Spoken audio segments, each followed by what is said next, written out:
In the year 2021 of the Earth era, humanity was defeated in the war against Gastrea and exiled behind giant walls made of veranium, a metal that suppresses Gastrea. Living in fear and despair, humans struggled to survive. Fortunately, newborns infected with the Gastrea virus were born years later. They inherited Gastrea's abilities and gained superhuman powers, but were labeled as cursed children by humans and used as weapons against Gastrea. For safety, each cursed child was paired with a human partner. One of these partners, a man named Satomi Rentaro, was a senior police officer fighting against Gastrea. One day, he received a mission to investigate a powerful Gastrea reported inside a house. 2 scouts had entered the room without backup to avoid sharing credit, but lost contact afterward.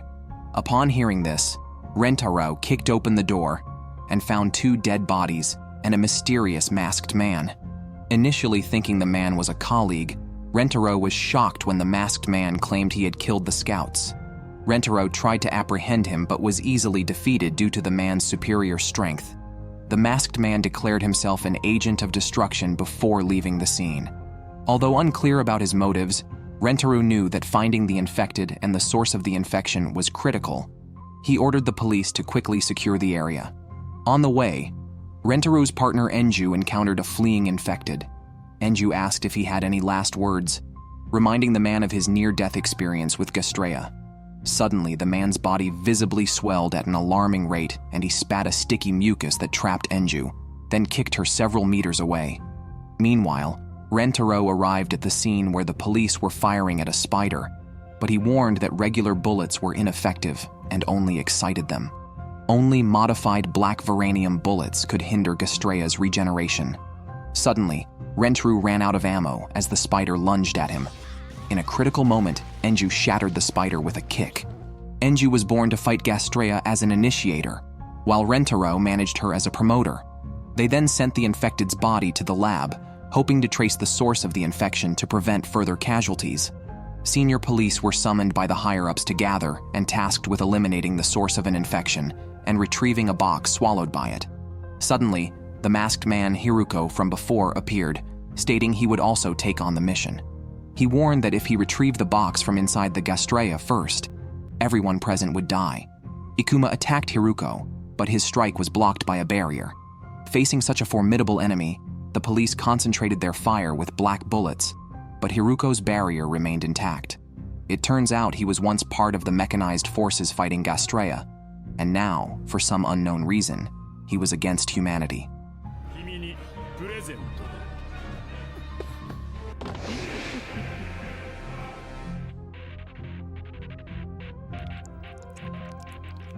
After Hiruko left, the higher-ups ordered everyone to retrieve the box before him, as its contents could cause a catastrophe. On their way back, Rentaro and Enju encountered a cursed child being chased.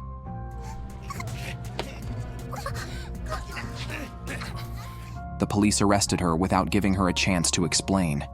Enju, having recognized the girl from her homeland, attempted to save her.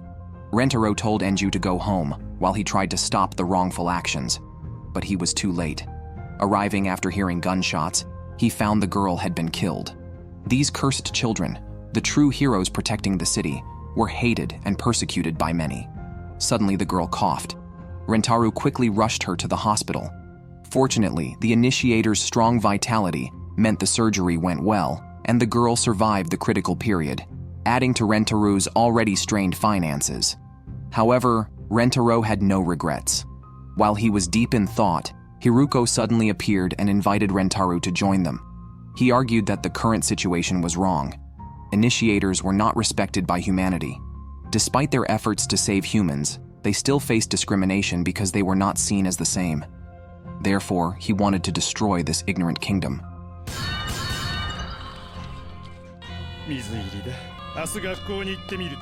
The next day, Enju's identity as a cursed child spread throughout the school, greatly distressing her, and she fled. Rentaro rushed home, only to find it empty except for a backpack and school uniform. In a world that ostracized cursed children, where could Enju go? Rentaro thought of District 39, her homeland. He asked a girl living in the sewers about Enju's whereabouts.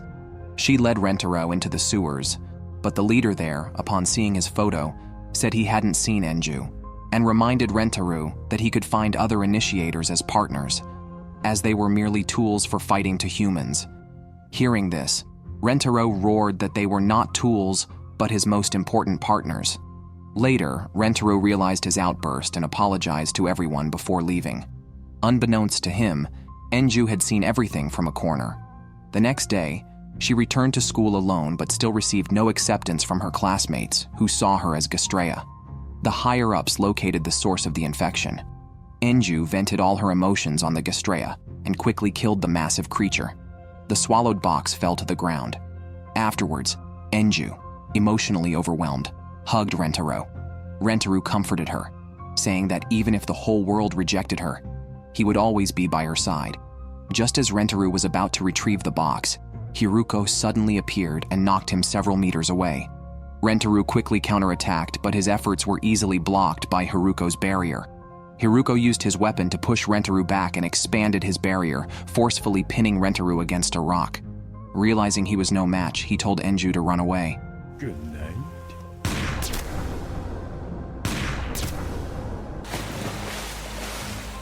When he opened his eyes again, he found himself in a hospital. It turned out that Enju had rescued him by the river. He also learned from Kisara that the contents of the box could summon a 5th-stage Gastreya. As a result, a large-scale pursuit led by the higher-ups was about to begin. Rentaru, unable to stand by and watch disaster unfold, joined fully armed police on a helicopter to the battlefield. High-level Gastreya were everywhere. Suddenly, a loud explosion in the distance startled a nearby 4th-stage Gastreya. Seeing this, Enju, carrying Rentaru, jumped off a cliff. They used her strong physical abilities to cushion their landing. Recovering, they noticed signs of encampment ahead. The two cautiously surrounded the building, with Rentaru drawing fire and Enju attacking from behind. On closer inspection, they realized it wasn't an enemy, but Senju, one of Ikuma's initiators. It turned out they had been ambushed by Gastreya in the forest and got separated while fleeing. Suddenly, a distress signal from Ikuma came through the radio, also revealing Hiruko's exact location. However, the forest was teeming with Gastreya, making it nearly impossible for them to advance. Senju decided to stay behind to cover for them and urged Rentaru to go support Ikuma. Unfortunately, Rentaru arrived just a step too late and a major battle was imminent. This time, Rentaru decided to use his full strength, shattering Hiruko's prized barrier with a punch to his face. It turned out Rentaru's arm was made of vibranium, and he was once a new human fighting against Gastreya. Hiruko crazily revealed his plan. Only the arrival of a 5th-stage Gastreya could justify the existence of new humans. He again invited Rentaru to join him, but Rentaru could never accept such a future. Enju's surprise attack was repelled by Hiruko's barrier. In a critical moment, Rentaru blocked a bullet for her. Taking advantage of the situation, Hiruko approached him, stating that disobeying meant a certain death, and struck Rentaru in the abdomen. The intense pain made him feel close to death, but he couldn't leave Enju behind. He pulled out a Gastreya agent from his pocket, which could grant humans regenerative abilities similar to Gastreya, but with a 20% chance of gastriation. As Rentaru injected himself with the agent, Gastreya cells began to spread through his body, but fortunately, he survived. Hiruko was shocked by Rentaru's desperate act. Rentaru activated the kinetic energy in his gauntlets, using the Tendo family's combat techniques to repel the blocking initiators, then shattered Hiruko's barrier with a punch, and finally threw Hiruko into the deep sea.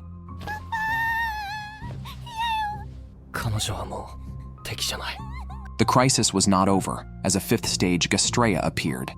The monolith protecting humanity was about to collapse again. The only thing that could stop it was the Sky Ladder, a highly powerful shooting device. By firing vibranium bullets at an unavoidable speed, even a 5th-stage Gastreya could not escape unscathed.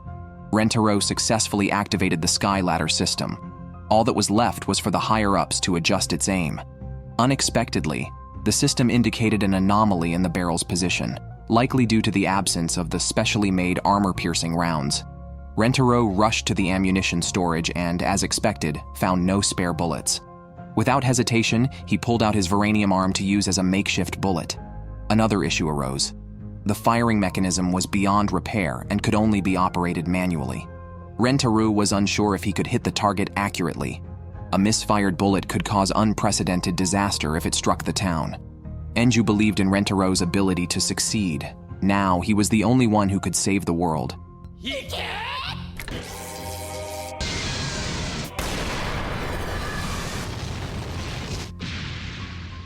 Humanity once again defeated a 5th-stage Gastrea, capable of destroying the world, but 8 more of these giant Gastrea still exist.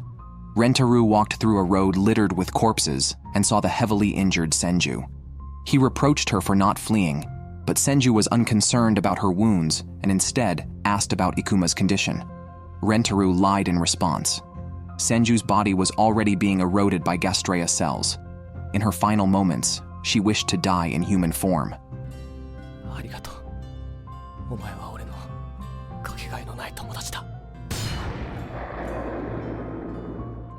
Having ended everything, Rentaru asked Saitenshi, the senior leader, about the contents of a box. He did not understand why it could summon Gastrea, but Saitenshi's answer was that she could not tell him. At that moment, Rentaru felt confused about the future and what he was fighting for. Perhaps only by constantly improving his ranking with his partner could he understand it all. However, Enju's Gastrea erosion rate was now at 42%. If they continued to fight, she might turn into a Gastrea. Today, Rentaru was personally chosen by Saitenshi to be her bodyguard, which sparked jealousy in the captain of the guard who felt Rentaru was stealing the limelight. The captain tried to coerce Rentaru into giving up the position using force, but underestimated Rentaru's skill.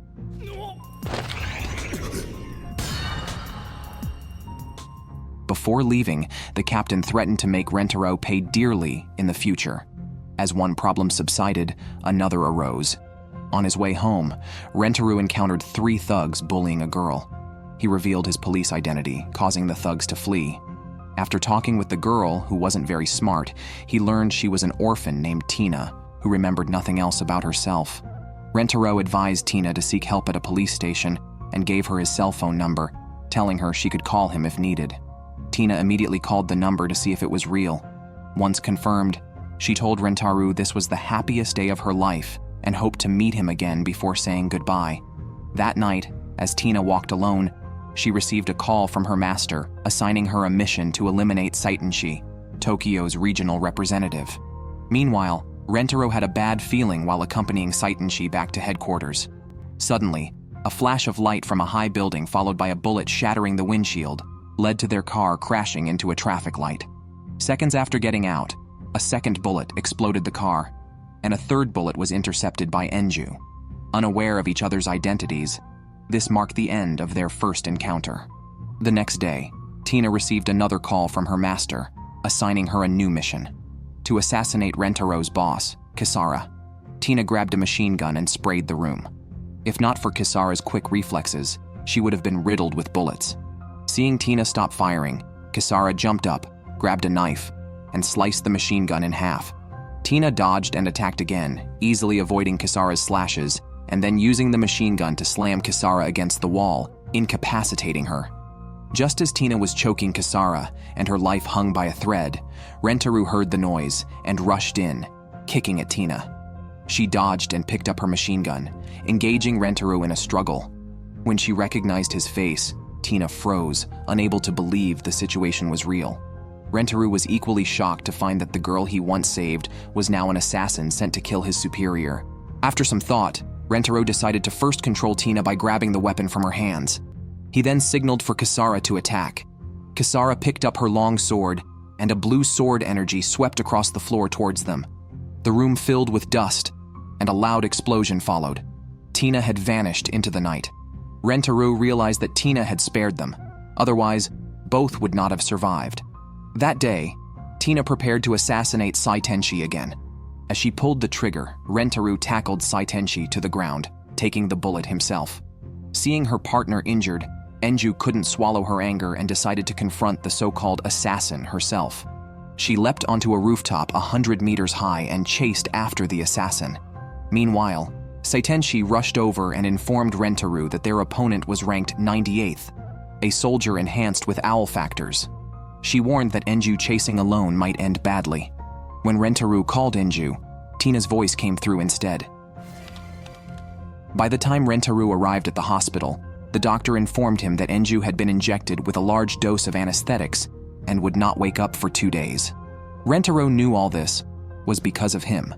At the same time, Tina received another call from her master, threatening her to commit seppuku if she failed her next mission. Tina then burned down her residence and called Rentaro, asking him not to interfere with her mission. However, determined to avenge Enju, Rentaro decided to confront Tina in a fight to the death. A major battle was imminent. Rentaro used his mechanical arm to block 2 bullets and charged towards the building where Tina was located. Unfortunately, he was hit while dodging bullets. Using the thrusters on his mechanical legs, he entered the building. As soon as he entered, Tina's electronic eye targeted him, and bullets came from all directions. At that moment, Rentaro received a message. Satellite positioning had confirmed that Tina was not in this building, but at the top of the adjacent one. After destroying Tina's electronic eyes, Rentaro saw Tina watching him from a distance and leap towards her. However, Tina shot him mid-sprint, causing him to fall. He adjusted his body and used a windowsill as a stepping stone to reach the top. At the rooftop, Tina had disappeared, yet satellite tracking showed she was still nearby. As Rentaro pondered, Tina dropped down, kicked his gun away, and pulled out a knife for close combat. Rentaro created distance and drew his handgun. Tina activated her last electronic eye, which Rentaro couldn't hit. Just as he prepared to use a flash grenade, Tina detonated the electronic eye, causing an explosion that seriously injured him and knocked the grenade to the ground. Tina approached slowly, hesitating to deliver the final blow. Just as she resolved to finish Rentaro, the flash grenade exploded on the ground, blinding her with its intense light. Seizing the opportunity, Rentaro counterattacked with a high, powerful kick, breaking through the floor from the rooftop to the base of the building. In the end, Tina asked Rentaro to end her life because her body had been modified by scientists. She feared endless torture if captured by another country. However, Rentaro put down his gun. He thanked Tina for not killing Enju and promised to plead with Saitenshi to let Tina live. Before he could finish, Tina was shot by the captain of the guard, who aimed to destroy everything Rentaro valued to satisfy his twisted desires. Luckily, Saitenshi appeared in time to stop the captain from misusing his power and unexpectedly promoted Rentaro's rank to 300, making him the captain's superior. Rentaro shot the captain's finger as a warning to stop harassing him. Ultimately, Tina was released. Homeless, she was taken in by Kisara and became a member of the Tendo Civil Security Company. Do you know what it feels like to have lead poured into your eyes? The girl in front of me lives in the ruins on the outskirts of the city. Her mother abandoned her because she hated her red eyes, which were then filled with lead. She survives by begging, unable to show any expression other than a smile. She even sincerely thanks others for throwing away trash. This is the current state of the city.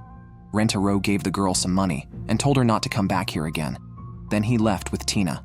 There are too many such pitiful children, born with the Gastrea virus, their red eyes deemed a curse, facing severe discrimination. Meanwhile, people in the streets are protesting, shouting to exterminate the Gastrea and drive away the cursed girls. However, a day earlier, Saitenshi found Rentaro and appointed him as a squad leader, tasking him to form a team to protect the people. The city's protective monolith is about to collapse, and a massive Gastrea army threatens to kill all the residents of the Tokyo area within 3 days. The cursed girls risk their lives to protect the very citizens who harm them, a truly tragic situation. After a night of discussion with Tina, Rentaro is more resolved than ever to start his quest for teammates. He first visits an old friend to decide through a sparring match whether to join his team. Facing 2 players ranked 1850, Rentaro defeats them instantly with a single kick. Tina, ranked 98, seems like a high-level player returning to a beginner's village. Thus, they successfully find their first group of teammates. However, finding more teammates proves challenging as most people already have teams. I heard there was a fight, so Rentaro went to check it out and discovered that one of the participants was Shoma, his senior whom he hadn't seen in years.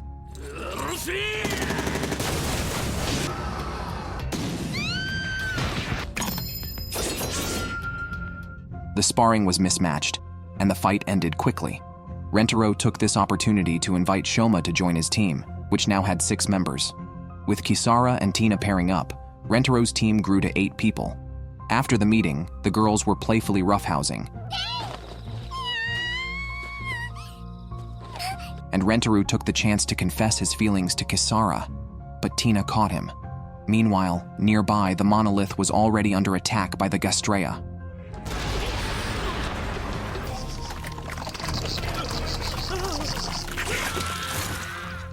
With 3 days until the Gastrea invasion, Rentaro continues to teach the abandoned girls in the ruins, guarding them.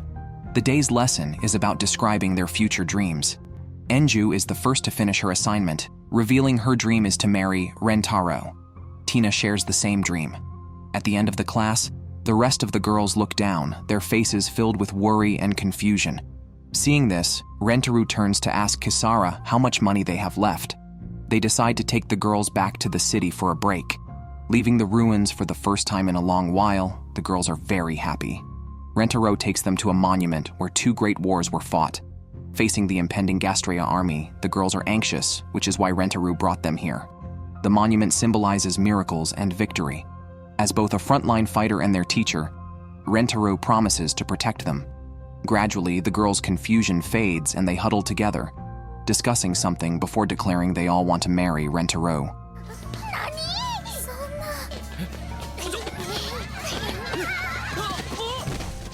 As night falls, unable to sleep, Rentaro and Kisara go for a walk and stop in front of the monolith.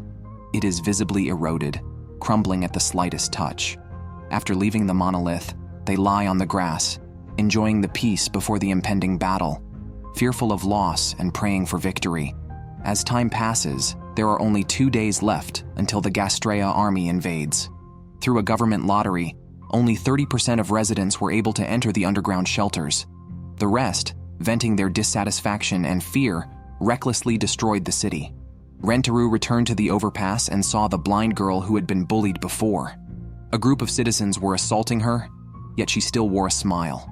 Rentaro rushed over, fired a warning shot, and showed his ID to disperse the mob. The girl touched Rentaro's face, wanting to memorize his features in her mind. In the evening back at the camp, Kisara returned with Enju and Tina. They talked about what happened in class that day. Soon, it was the last day before the big battle. Rentaro and Enju set off to teach the girls their final lesson. Enju was excited, bringing DVDs of cartoons for her friends, planning to watch them together later. When they arrived at the classroom site, police had cordoned off the area. A sense of dread filled Rentaro as fireworks exploded, destroying everything about them, leaving only bodies. Trembling, Rentaro lifted the white sheet, reluctantly reading out their names, unwilling to believe what was before him. But it was all true. Enju rushed over, wanting to see her friends. Despite Rentaro asking the police to keep her out, Enju used her abilities to force her way in. Rentaro sat on the rooftop, pulling out the students' exam papers that spoke of their future dreams. A gust of wind blew the papers away, scattering their hopes. It was said that to increase lethality, the criminals even added veranium fragments to the bombs. Kisara called to comfort Rentaro, questioning where justice could be found in such an absurd world. As Rentaro was still blaming himself, a huge sound echoed through the city. The singing of a girl seemed to be telling a story as the monolith collapsed a day early.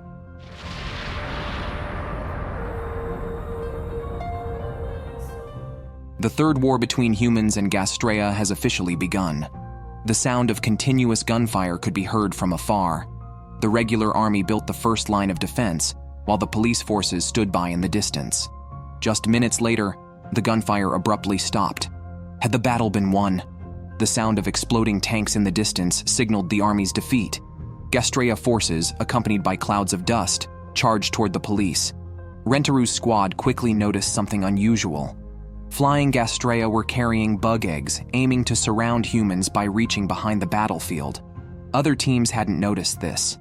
Being surrounded would mean complete annihilation, but deserting their post would clearly defy orders. Seeing the Gastrea drop the eggs, Rentaro decisively decided to head to the rear of the battlefield in the face of the urgent situation. His squad members coordinated flawlessly, each proving stronger than the last, swiftly ending the battle at the rear. Looking at his comrades, Rentaru felt more convinced than ever that they would win this war. After resolving the concerns at the rear, Rentaru's squad quickly moved to the front line. But the scene before them shocked everyone. The vast numbers of the Gastrea army made the human troops seem like mere ants, easily crushed by the Gastrea advance.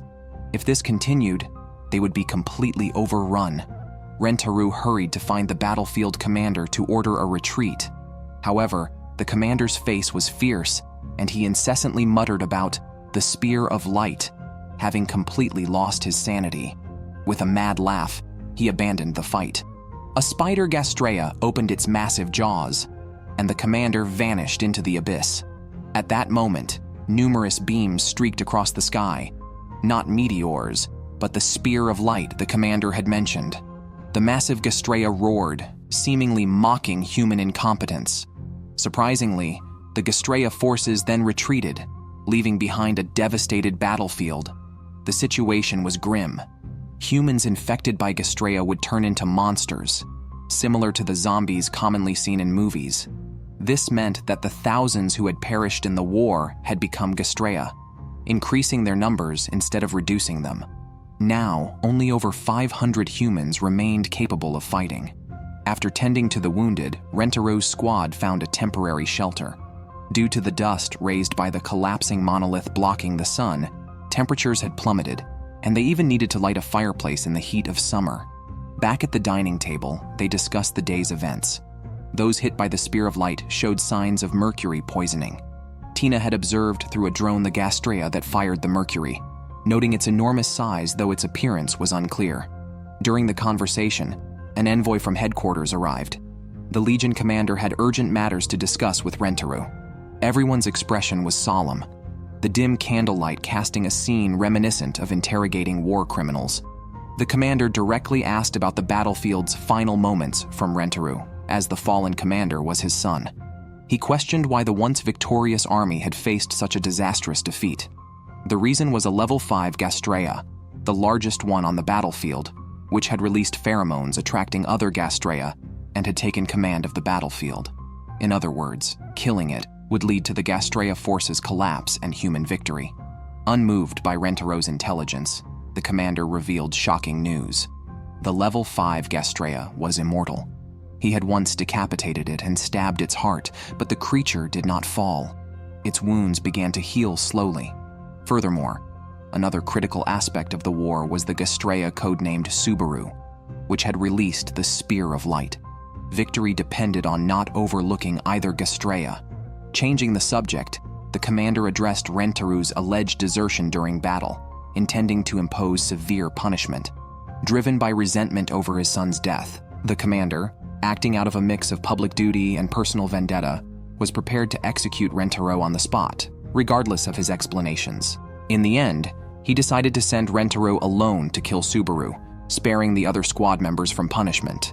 This decision was undoubtedly a death sentence for Rentaru, who, having no choice, reluctantly accepted.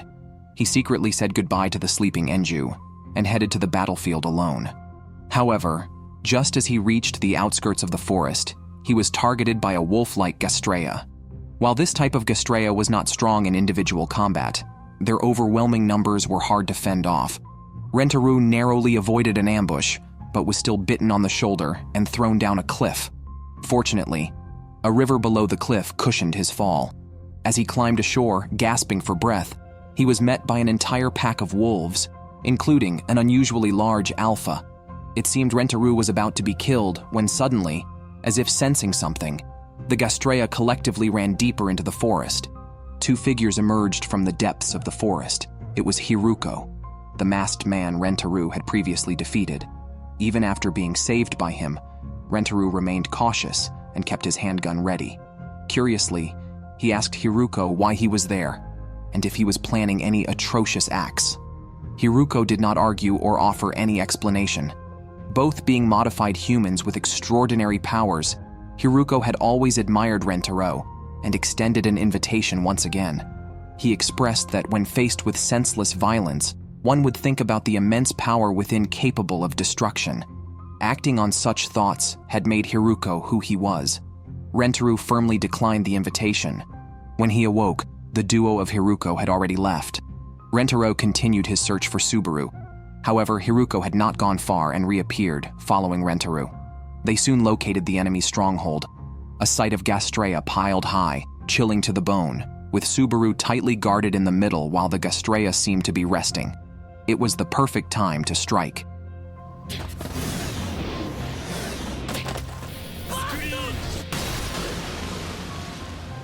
Although they successfully killed Subaru, its dying roar alerted all the Gastrea.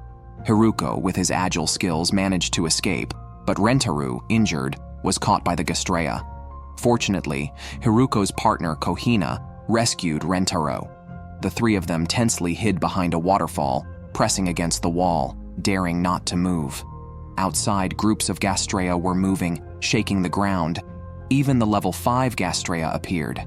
Rentaro was relieved to not be discovered by the Gastrea, but suddenly realized they were heading towards his friend's location. Filled with anxiety, he ran back frantically and reached a vantage point to find that a fierce battle had already started. Rentaro immediately reported to Saitenshi that Subaru had been killed and that military air support could now be used. With the military's firepower, the situation quickly turned around. However, within seconds, a level 5 Gastrea crushed the fleeing Gastrea, its massive body highlighting the smallness of everything else. The world's strongest Gastrea, Aldebaran, joined the battle, commanding flying Gastrea to attack the fighter jets. But a fighter jet crashed into Aldebaran's head, blowing it off. Before he could rejoice, something bizarre happened. The headless Aldebaran started moving again, reminding Rentaro of his leader's words that it was immortal. Thick smoke obscured Aldebaran's form. Thankfully, the Gastrea retreated. Rentaro finally reunited with Enju. Unfortunately, the leader had been killed in the defense, and based on the hierarchy, Rentaro became the new leader. Furthermore, this sudden Gastrea attack severely injured Shuma's partner, Midori, as she tried to save a wounded comrade. She was struck by a Gastrea and injected with many toxins. After a medical examination, it was found she could turn into a Gastrea at any moment. Hiruko suddenly appeared in a corner, urging Rentaro to kill Midori. "In the past, you fought me for order and won. This is the world you wanted," he said, leaving Rentaro to handle the aftermath. Inside the hospital room, Rentaro was saying his final goodbye to Midori when she said she needed to use the restroom and asked him not to follow. By the time Rentaro realized what was happening, Midori had disappeared. Everyone searched frantically, with Rentaro calling out Midori's name, but there was no response. His flashlight eventually found Shuma nearby, who remarked that cats also leave home to find a quiet place when their time is near, a lonely but freeing act. Midori had left forever. Shuma, feeling a kinship in suffering, muttered a final farewell to himself, stating it wasn't Rentaro's fault. He urged Rentaro to kill Aldebaran if he wanted to avenge Midori. Her death ignited a fire in Rentaro, compelling him to don his leader's uniform and stand before everyone. The crowd below was skeptical, perhaps hardened by the cruelties of war. The losses of close friends had matured him, and he resolved the dispute with force. Shoma also found a temporary partner. To counter Aldebaran's immortality, Rentaro invited Shiba Miori as a tactical advisor. As a weapons expert, Miori introduced a new bomb developed by her company, the EP bomb, which is 20 times more powerful than the 500-pound bombs previously used against Aldebaran. However, to completely eliminate Aldebaran, the bomb must be detonated inside a Gastrea's body, exploiting the enhanced power of a sealed explosion to instantaneously erase Aldebaran. The Gastrea army has begun to move and is expected to arrive at 11 p.m. The final battle will take place at the Flame of Return, where large searchlights cover the stone pillars. Quickly spotting the enemy in this operation is crucial to victory. They are just waiting for the self-defense forces to deliver the batteries. Evening is approaching quickly, and standing in front of the Statue of Victory, Enju recalls her painful past. The last time she was here was with her friends. Seeing Enju's anxiety, pain, and confusion, Rentaro tenderly comforts her, promising to strive for a world she believes is worth saving.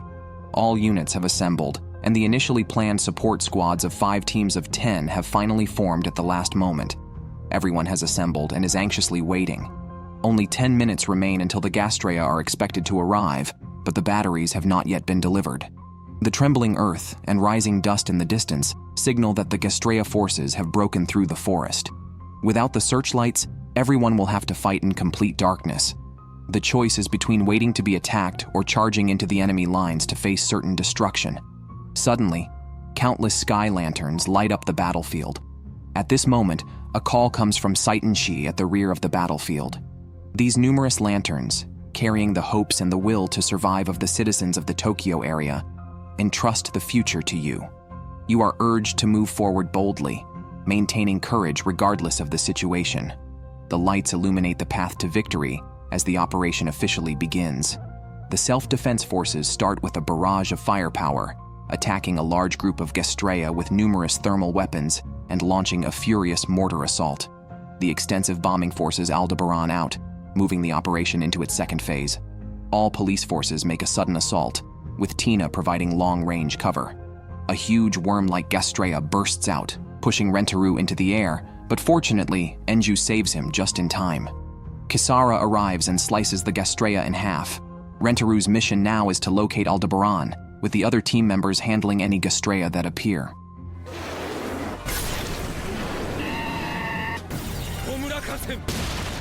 This scene made me seriously doubt that Hiruko had held back during his previous life-or-death battle with Rentaru.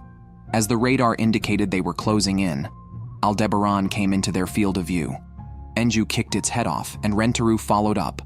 But just then, a fully recovered Aldebaran grew numerous spikes from its back and launched them at Rentaru. Knowing there was no way out, Rentaru gave his all and, at great risk, successfully planted the EP bomb inside Aldebaran. Everyone sighed in relief at the good news, but as the countdown reached 0, the expected explosion did not occur.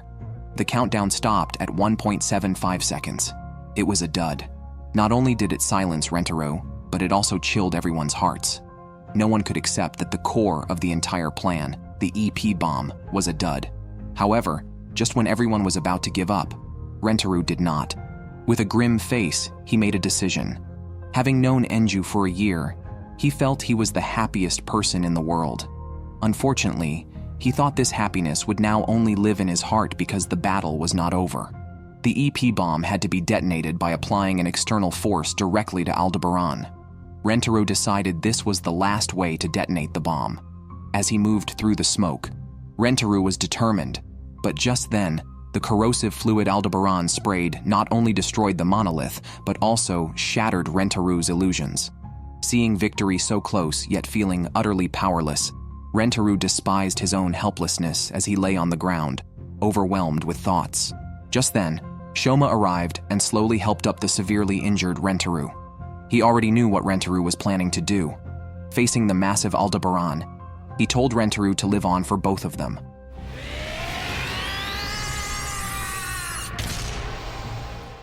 As a tremendous surge of energy shot into the sky, Rentaru later awoke to see only a vast crater. Shoma, along with Aldebaran, would forever be sealed in this land. The survivors were all there. From a large force of thousands, only a scattered dozen remained.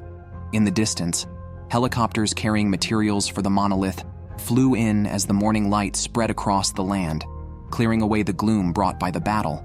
But why did the monolith, meant to protect humanity, collapse? Originally, objects made from Veranium were considered the ultimate counter to the Gastrea. Yet, the monolith, also made from Veranium, not only failed to withstand Aldebaran's attack, but nearly cost everyone their lives. What secret lies behind this? After a lengthy investigation, Kisara finally found the answer. Tendo Kazumitsu was behind the sabotage. Following the victory over Aldebaran, construction of the new monolith number 32 had begun. Meanwhile, Kisara decided it was time to settle scores with Kazumitsu. At dusk, Kazumitsu arrived at Kisara's dojo. Skipping pleasantries, Kisara threw the ironclad evidence at Kazumitsu. He never dreamed that his behind-the-scenes actions would come to light. It turned out he had cut corners during the monolith's construction, using the saved funds to secure his current position. It's fair to say that Kazumitsu was a catalyst for the war. Kisara resolved to end this farce with a duel, as both had compelling reasons to fight. Kazumitsu to silence Kisara, and Kisara to avenge her father's murder. As they declared their styles and names, A fierce killing intent emanated from both. They tested each other, each seeking a fatal blow. Suddenly, Kisara's unique move enraged Kazumitsu. After blocking the first strike, Kisara vanished in a flash, and the duel was decided. The second strike, faster than sound, severed Kazumitsu's legs before he could see it. From a position of superiority, Kisara demanded to know why her parents were killed. Initially, Kazumitsu refused to speak, but faced with a threat to his life, he revealed the truth. Led by Tendo Kikunoyu, a group of 5 had climbed to power using backhanded methods. One day, when her father attempted to expose the dark dealings, the other 4 eliminated him. Once Kisara understood the full truth, she left the dojo. With the breaking of his glasses and the screams of the accompanying woman, when Rentaru pushed open the wooden door, he finally realized that Kisara's second strike had shattered the entire person. Kisara, who was now in Rentaru's arms, was full of joy and laughter because she had finally avenged her father's murder. Rentaru did not understand all this. However, the fact was that Kisara and Rentaru were fundamentally different people. It was because Rentaru was too kind that Tendo Kikunoju, the mastermind behind the Hiruko incident, and Sogen Saitake, the mastermind behind the Tina incident, had not been appropriately punished. But Kisara was different. In her eyes, what could truly counteract evil was not justice, but a supreme evil that reigned over it. Meanwhile, Saitenshi announced a new bill to eliminate discrimination against the cursed children, and to bring about a day when everyone could coexist peacefully. On the train, Enju and Rentaro set some ground rules. 一人で敵に向かって行ったりしない。何でも二人でする。黙ってわらわを気絶させたりしない。 When the train stopped, Rentaro reflected on his numbness to death and realized he had become the person he hated the most. Unable to hold back, Rentaro cried while holding Enju. Thus, the anime Black Bullet concluded.